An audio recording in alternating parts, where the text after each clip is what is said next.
Hey everyone, my name is Seth. I write science fiction and fantasy under the pen name SB Sebrick.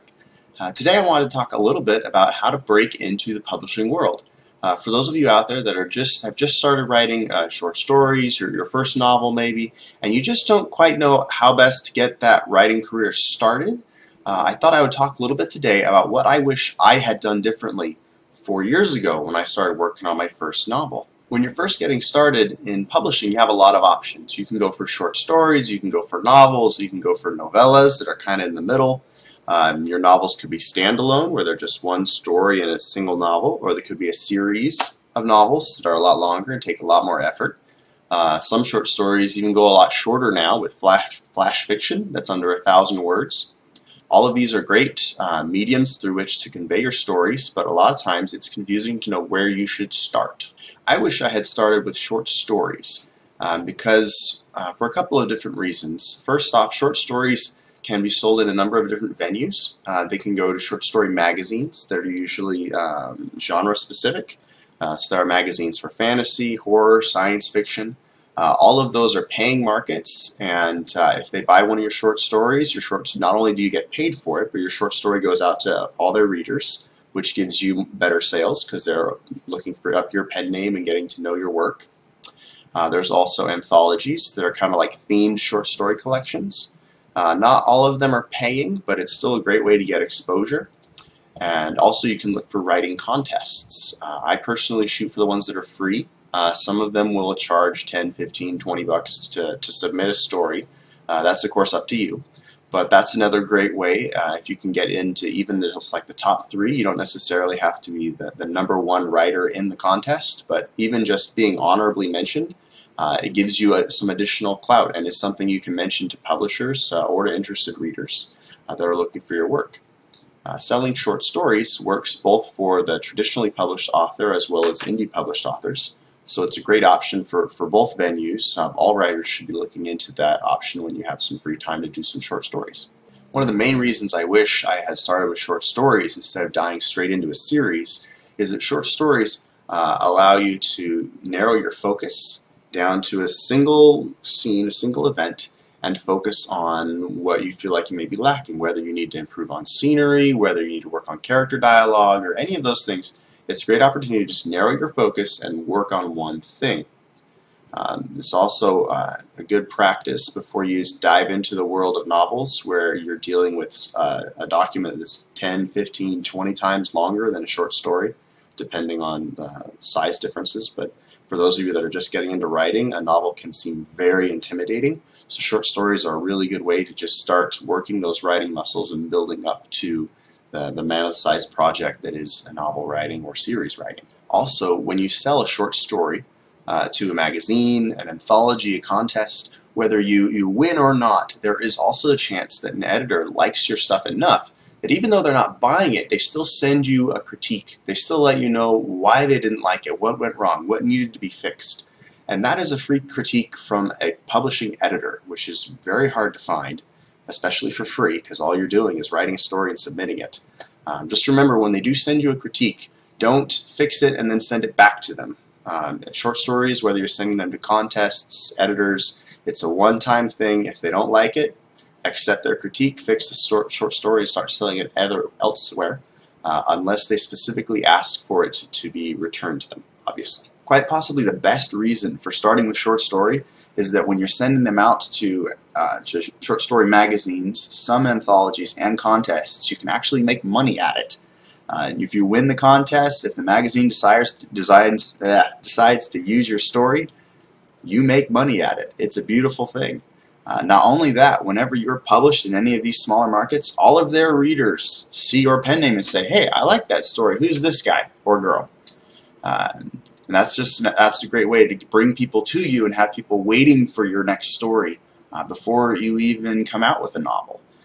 That helps you both if you're traditional publishing, if you're trying to impress the guys in New York. Having readers already waiting for your next book is a huge bonus when you're trying to convince them that you're serious and you're worth their time. If you're going into publishing on your own and you already have readers waiting for your next story, that is money in the bank. All you have to do is produce the content and they are ready to buy it. That also is a fantastic reason for getting into short stories. Another great reason to use short stories is it gives you a chance to dive into this world that you're building for your novel. I'm assuming at some point most of the people watching this video have a novel or a series that they're really passionate about, that they want to bring to light, that they want to share with as many people as they can. Short stories sometimes feel like a step backwards because it's kind of like, oh, you can't handle a novel now, poor thing. You go work on a short story. But no, they're fantastic because a lot of times the best times that I come up with a great twist in a novel or an awesome character is while I'm writing the story. I can't just sit down, write an outline, and say, oh yeah, that's that great twist I need at chapter 10. No, it won't hit me until I'm already at chapter 9.5 and I'm coming on 10, and then I realize what the twist is. A similar thing can happen with short stories because you're getting into this different world and you're trying to figure out how the magic works, how the characters work, how the people work, and it's a great way to work out those kinks in a controlled environment. Instead of realizing there's a problem when you're dealing with an 80,000 word novel, you're realizing there's a problem in a 3,000 word short story, and then you can fix it and move on. For those of you that are shooting for independent publishing, short stories give you a way to practice with cover design and formatting without putting all of your chips on the table. When you put together a novel, that's over 100 hours of labor that you're trying to put out there for the world. That short story, the cover, the blurb for the novel is very vital because that will determine which readers you attract and whether they're willing to spend money on your work. Short stories, if you're independently publishing short stories, they do sell. Not as often as novels. For most people most of the writers I've talked to, their novels sell more than short stories, which means they are, I hate to say that they're less valuable because you can still make money out of them and they can still bring in new readers. But because they're only 2,000 to 3,000 words long, or maybe a little longer, it's almost like that controlled environment where if it goes wrong, if you do something wrong, you're not screwing 150 man-hours of labor. You're just breaking 3 hours or 5 or however it took to get the short story done. Now, obviously the best reason to be getting your work out there in short story form is it allows you to connect with all these other readers that are already following magazines, contests, anthologies, letting them know that you have work that you're ready to show to people. Even if you only have short stories that are going out to traditional sources, to magazines and stuff, having a website for them to come back to so they can subscribe to a newsletter or at least leave you their email address gives you this arsenal of people that you can contact the next time you have a product up for sale. And that can be a huge power play when you're going into traditional publishing or just trying to make money off of your fiction. My first series is called Assassins Rising. The first book was Decoy.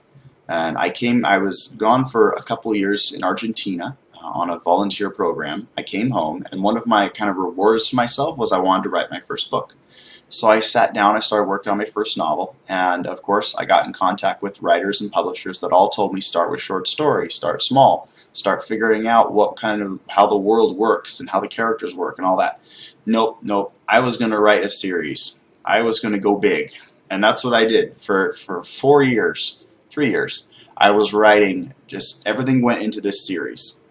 And I made a couple pretty significant mistakes that would have saved me a lot of time had I known in advance. One was, since I didn't do short stories first, I ran into problems with how the magic worked. I ran into problems with characters doing what I wanted them to do, but not for their own reasons. They were just acting out like little puppets because I wanted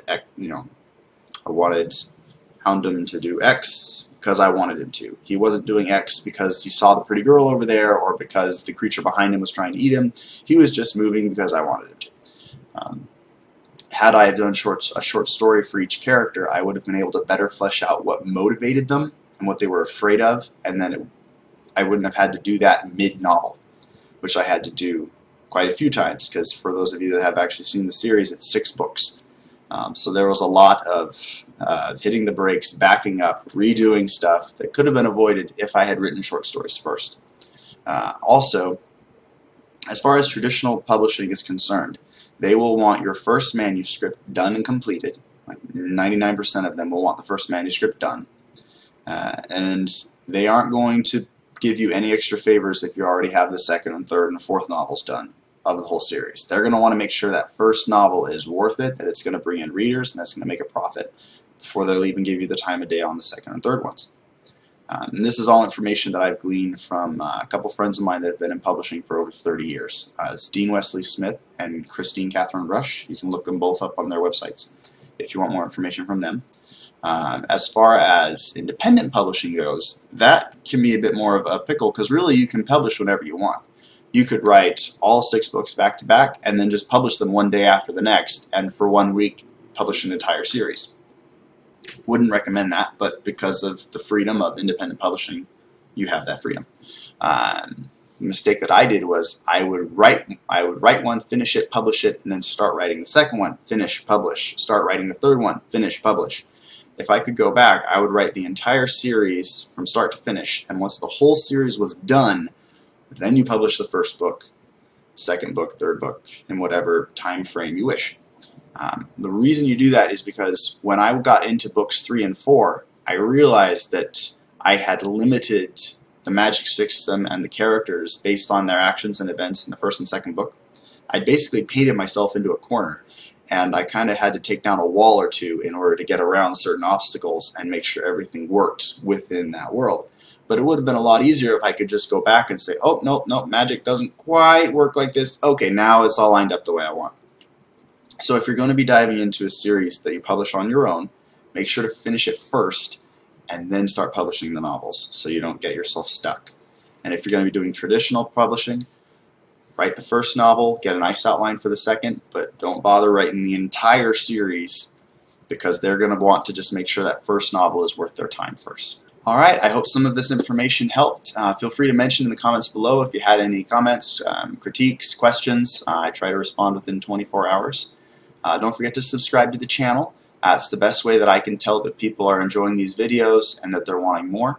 I hope you all are having a wonderful day, and I will talk to you later. Take care. Bye.